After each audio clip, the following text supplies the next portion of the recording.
You know, I've never had anyone ask me this, but someone just asked me how to do the Brady Bunch effect. Well, I got the question last night and I was playing with it all last night. Now, the effect is actually quite simple.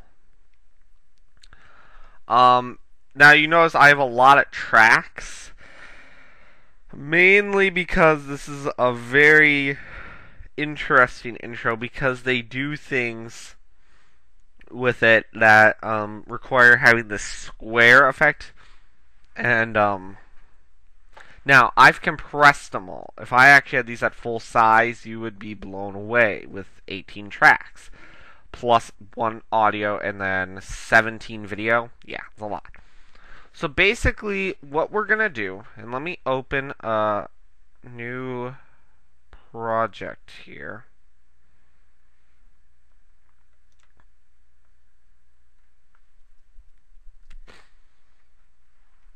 Okay, so I'm not going to show you the whole intro. I'm merely just going to show you the end with the squares. So that's the way they all became the Brady Bunch. The Brady Bunch. The Brady Bunch.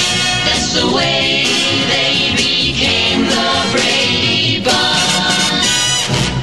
And actually, I know I made a mistake. I forgot about Alice, how she pops in the center at the very end.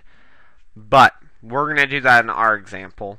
So basically what you need is you need a piece of video or a photo. I would recommend a photo.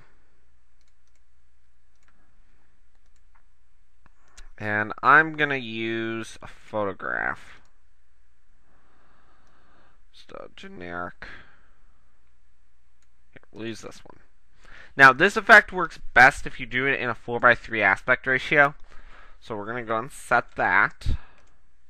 Now, be prepared to get bogged down with tracks, because it's using track motion. And you'll need some experience with some keyframing. So we're going to start with just dragging in the photo. And we're going to go into track motion. I would have your proportions locked. Kind of. If you need to...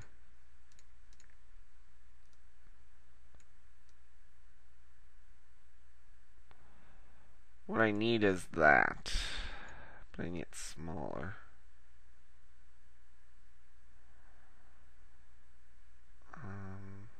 It's like there. And then all you're going to do is just use track motion. I would use your arrow keys to help you out here. Between the mouse and the arrow keys, you should be able to get something. Get a picture. And then what I would do is copy or remember these numbers. It's 180 and 186.85. Or you can just duplicate the track. Now, this is the one time I would use the grid so I can see kind of how these are all going to lay out. So... I'll line up with that line. Actually, no, not.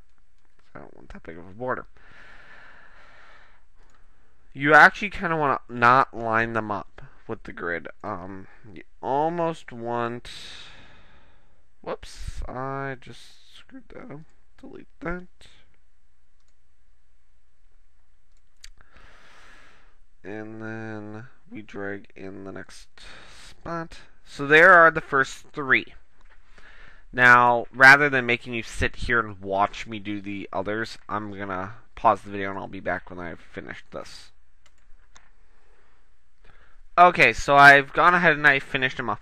I know my spacing's not quite right. I have huge gaps over here, which I really shouldn't have. But we can work with this. Go ahead and turn off the grid. You really don't need it anymore. And now create a new video track. And all you're going to do is you're going to go to Media Generators, Text. Now, you will need to download the Brady Bunch font. You can get it for free. I'll put a link to it in the description. But it's called Brady Bunch remastered. There it is. And I'm going to type in the Brady Bunch. And make sure when you type it, you do the, enter, Brady, enter, bunch. It was all on one line. Now, it looks weird because it's a lot of space in between, but we'll fix that. Let's go to properties. Let's change the text color to black.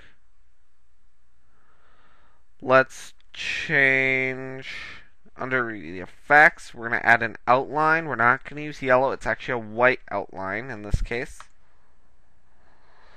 And it's a really thick outline. I mean, not really thick, but it's thick that you can see the text really nicely. Okay, now for the spacing issue, if you go to leading, and we're going to just shrink that spacing down, it actually forces the text to come closer together in between the spaces. So that's good for me. Now we need to keyframe this.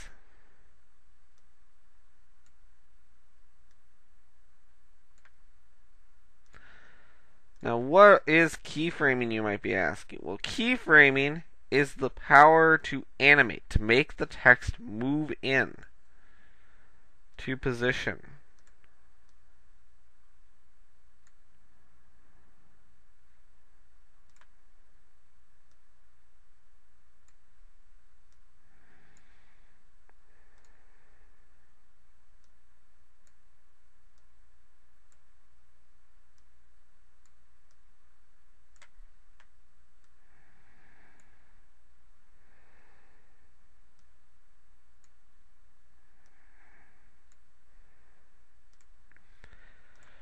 Okay, so there's our thing. And now what we're going to do is right here, we're going to go to Event Pane Crop.